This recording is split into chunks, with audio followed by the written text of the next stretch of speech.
the long-awaited Dolly's Factory update has come along.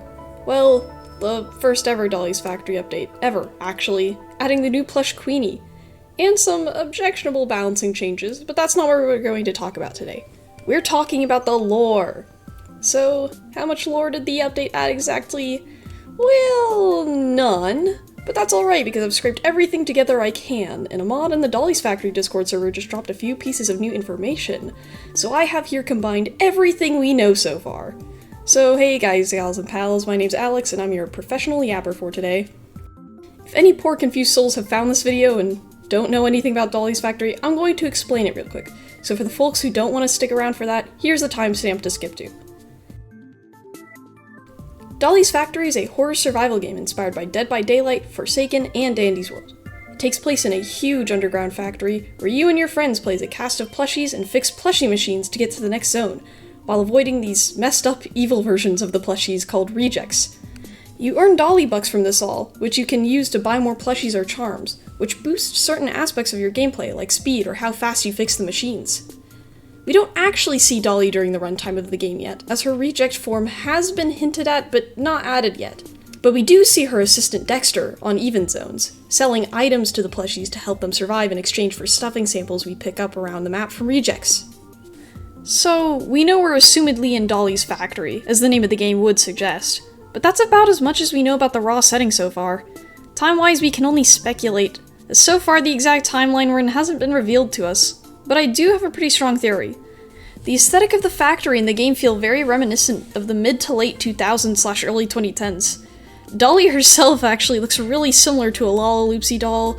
The plushies remind me of LPS and those newer Beanie Babies with the massive eyes. The whole game feels like a Justice store. Also, the anime-styled illustrations, which are very cute by the way, props to the artist, remind me of the same era in a way. That might be stretching it, but you can't stop me. Despite all of this, I think it's more likely we're actually closer to present day, or maybe in the future. Why do I think that? It's the overall state of the place. In the early game maps, you can see objects knocked over, or broken even.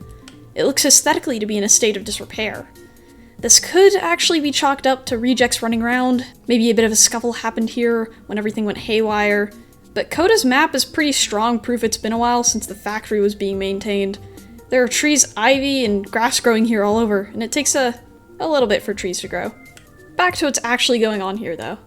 We were just given the information by the community manager Crystal that Dolly actually possesses the ability to make the toys come to life, which then aid her in running the factory that gives assumedly non-alive toys out to people, and that Dexter is Dolly's co-owner / assistant helping her out that now gives the items to the plushie to survive.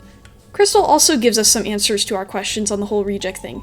Rejects are almost described as a sort of infection and are implied to be such as well throughout the game.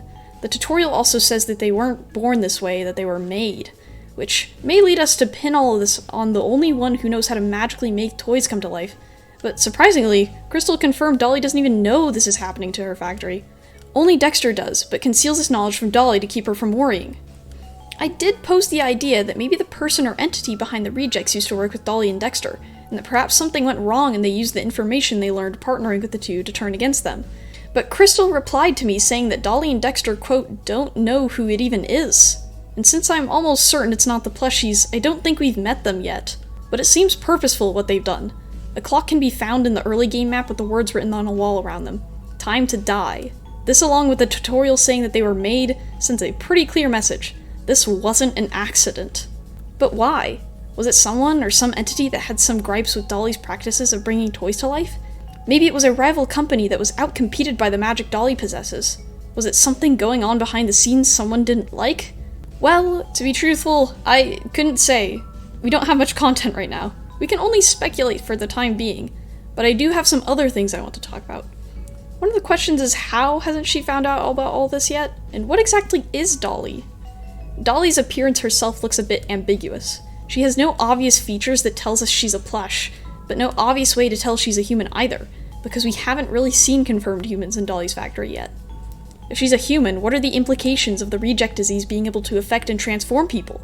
If she's a plush, what are the implications of her bringing other plushies to life? Who created her and Dexter? It is possible she's something in between. Maybe technically her and Dexter could be dolls, but what does that mean for them? Who would have made them? Again, I really wouldn't know, but either way this seems like a whole moral pickle jar. Another thing I want to talk about is Dolly's reject form. Crystal stated in a present tense form that Dolly doesn't know about the rejects yet. This could mean one of three things for her. 1. Dolly hasn't been turned into a reject yet. 2. Dolly has been altered / is in a state of potentially turning back and forth from reject to doll, but isn't aware of it somehow. Or 3. The evil third option. Crystal spoke in present tense, implying as in the current state of the game, but this could still mean any of my options there because while her photo is on the whiteboard and she appears in the registry, she still technically hasn't been added yet. Maybe because she hasn't been added in the game, assuming option 1 is correct and she hasn't story-wise turned into a reject thus far, there may be some event in the future that clearly marks this point and shows what unfolds because of it. I do want to formulate my own little theory that will most definitely turn out to be wrong in the future, though. So here's how I allegedly see the events unfold. To clarify, most of everything I'm about to say is pure guesswork and is entirely non-canon. So I'm recording this part at like 1 a.m. unscripted with just like talking points. So it's gonna be a little rough around the edges, but you know, we'll figure it out.